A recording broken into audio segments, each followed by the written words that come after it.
नमस्कार। आज के इस वीडियो में हम देखने वाले हैं एक्सेल के अंदर डीसीए की फीस शीट हम कैसे बना सकते हैं। यानी कि जब भी हम किसी भी चीज की फीस स्ट्रक्चर में बैलेंस अमाउंट और एडवांस अमाउंट निकालना है तो उसको हम फॉर्मूला के थ्रू कैसे कर सकते हैं। इसके लिए सबसे पहले हम एक टेबल बना लेंगे। तो एक्सेल में हमने यहाँ पे फर्स्ट में लिखा है डीसीए की फीस शीट, और यहाँ इसको हम मर्ज कर देंगे। हेडिंग को मर्ज करने के बाद इसके सेंटर पॉइंट को हम बड़ा करेंगे।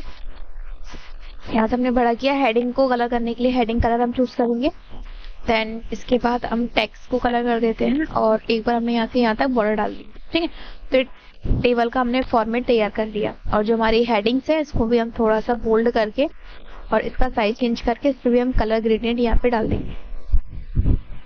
जैसे डाल दिया, क्लियर। अब हमें सीरियल नंबर देना है, तो सीरियल नंबर हमने यहाँ पे पुट किया।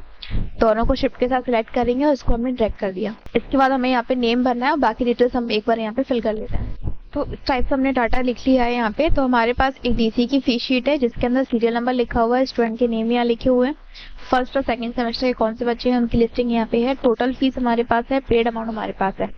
अब हमें निकालना है यहाँ पे बैलेंस अमाउंट और एडवांस अमाउंट। तो जब भी हम बैलेंस अमाउंट निकालेंगे, क्लियर, तो बैलेंस अमाउंट यानी कि जो भी बकाया फीस हमें निकालना है उसके लिए हम फॉर्मूला यूज करेंगे इफ का। तो इसके लिए हम लिखेंगे इक्वल इफ ब्रैकेट ओपन।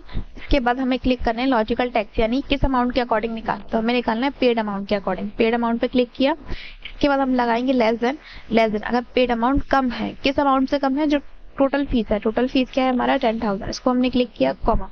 अगर ऐसा बनता है अगर हमारी पेड अमाउंट फीस कम है टोटल अमाउंट से, ठीक है, तो हमें करना क्या है। उसके लिए हम क्या करेंगे, यहाँ पे पहले टोटल को क्लिक करेंगे, टोटल में से हम माइनस करेंगे यहाँ पे पेड अमाउंट। ये हो गया ट्रू कंडीशन, और फॉल्स के लिए हम यहाँ लगा देंगे एक बार 0। तो डबल कॉमा के अंदर पहले 0 ऐड करेंगे, फिर डबल कॉमा को बंद किया, फिर ब्रैकेट क्लोज किया। अब हम इसको एंटर करते हैं। तो बैलेंस अमाउंट क्या आ रहा है, इसका 0 आ रहा है। क्यों आ रहा है, क्योंकि यहाँ पे फीस कितनी दी है उसने, 12,000 रुपये। टोटल फीस है क्या 10 है, यानी कि 2,000 रुपये इसके एक्स्ट्रा होगा, इसलिए यहाँ पे 0 आ रहा है। अब इसी फॉर्मूला को हम एक बार और नीचे लगाते हैं।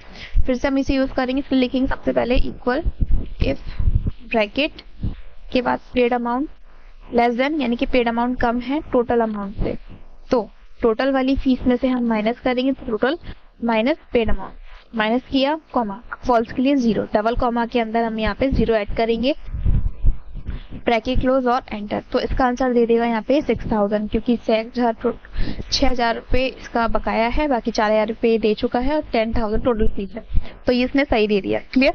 तो इस टाइप से हम बैलेंस अमाउंट निकाल सकते हैं। और इसको पूरे सेल में ऑटो फिल करने के लिए यहाँ पे हम 2 बार क्लिक कर देंगे, डबल क्लिक, तो ऑटोमेटिक एक्सेल अपने सारे फॉर्मूला को यहाँ कंप्लीट कर देगा।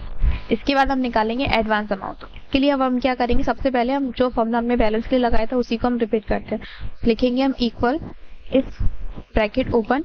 अब हम सिलेक्ट करेंगे पेड अमाउंट। पहले हमने क्या किया था, कम किया था, है ना, पेड अमाउंट को कम का बताया था। इस बार हम बताएंगे ज्यादा, तो ग्रेटर देन लगा देंगे। पहले हमने लेस देन यूज किया, अब हम ग्रेटर देन। किससे ज्यादा होगा, 10,000 से। अगर पेड अमाउंट ज्यादा है किससे, 10,000 से, तो पहले हमने क्या किया था, टोटल माइनस पेड किया था, इसलिए अब हम करेंगे पेड अमाउंट बड़ी है तो paid amount fees minus total amount, ठीक है। और फॉल्स कंडीशन के लिए वापस हम वही 0 यूज करेंगे, ब्रैकेट क्लोज एंटर।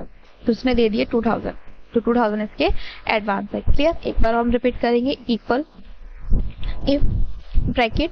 अब हमारा पेड अमाउंट जो है वो क्या है, ज्यादा है, किससे ज्यादा के लिए, ग्रेटर देन, ठीक है। पेड अमाउंट ज्यादा है ग्रेटर देन, यानी किससे, टोटल अमाउंट से। तो पेड अमाउंट में से हम माइनस कर देंगे, तो paid amount click the minus का बटन और फिर टोटल पे क्लिक करेंगे, सिंगल कॉमा, डबल कॉमा के अंदर 0 ऐड करेंगे, ब्रैकेट क्लोज और एंटर। तो ये आ गया इसका 0, ठीक है। इसको भी हमें ऑटो फिल करना है, तो 2 बार माउस से क्लिक किया, ये नीचे ड्रैग हो गया। अब हम इसकी फीस को हम यहाँ चेंज करते हैं। जस्ट अगर 4,000 को हम यहाँ पे 15,000 कर देते हैं, तो देखो यहाँ पे क्या हो रहा है, बैलेंस 0 और एडवांस कितना हो गया 5। अगर हम इसको 1,000 कर देते हैं तो क्या होगा, बैलेंस 9 और एडवांस 0। इस टाइप से हम किसी भी टेबल के अंदर एडवांस अमाउंट और बैलेंस अमाउंट आसानी से निकाल सकते हैं।